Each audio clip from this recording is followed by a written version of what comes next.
This is part 5 of going through the map functions and widgets in the MnSHIP application map.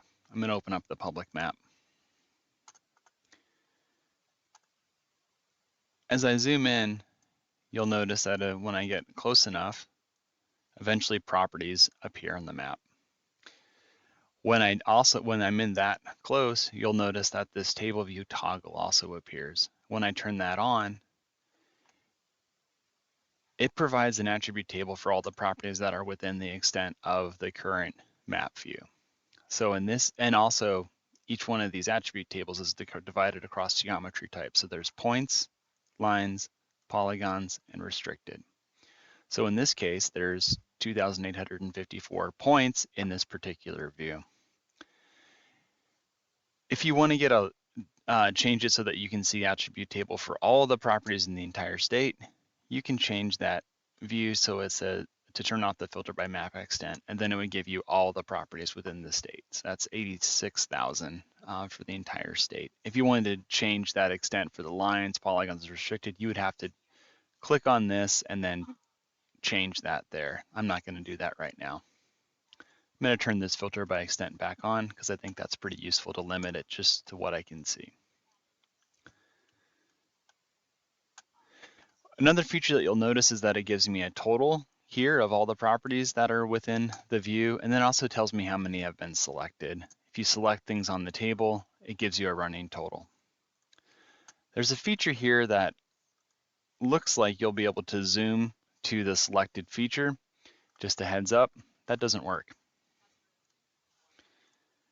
Okay, another feature that you can do when you have this table open is you can sort the table. You can sort things by clicking the up or down arrows, and it'll sort ascending or descending. You can do the same function by clicking this options and then sorting ascending or descending as well.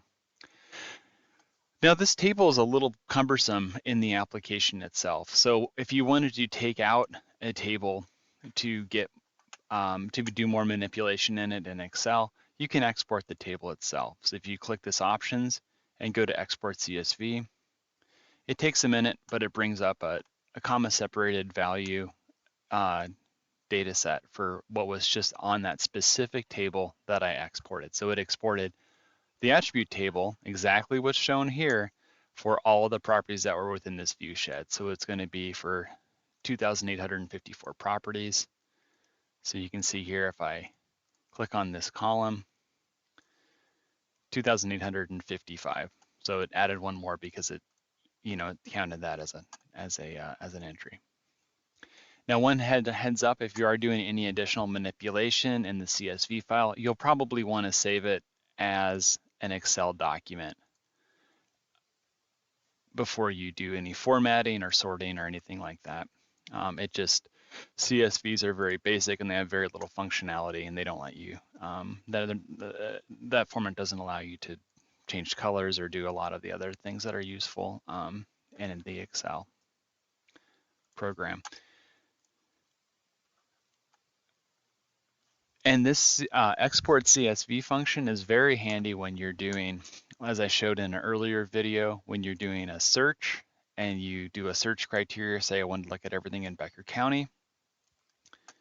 It shows me all the properties that are within, all the properties that have geometry that are in Becker County. That's 519 of them. And then I could export a CSV of that and then have a great way to then do additional sort of research on that data set.